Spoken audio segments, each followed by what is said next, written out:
Mbok nak kerja nang Hongkong kuwi dadi TKW ya iso salat apa ora? Aku minat nang Hongkong, Mbak, tapi wedi nak ra salat.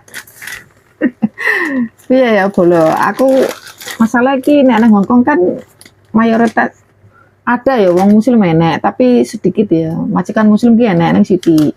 Ya kebanyakan sini Tionghoa lah. Agamane agama Buddha, ya. Ya iki pinter-pinter awake dhewe lho, Lur ya. Nek kowe ora iso salat, iki pinter-pinter awake dhewe.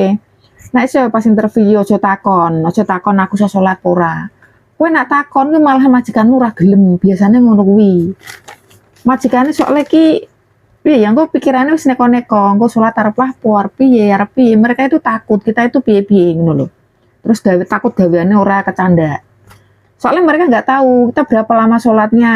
Terus mesti kan awakmu ngomong sholat ya 1 hari ada 5 waktu. Kan mereka mesti mikirnya 5 waktu ki pirang jam ngono. Tersita yang bayar, iso bayar.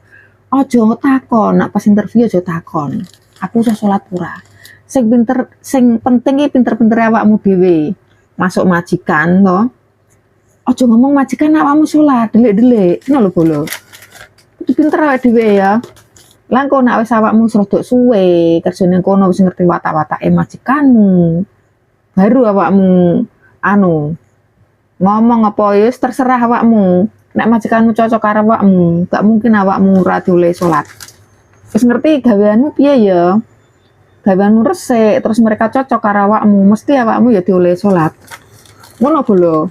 Kuwi ngomong kuwi kudu ngono, nek awakmu ra ngono ya wis gagal wae dadi TKW sing sukses.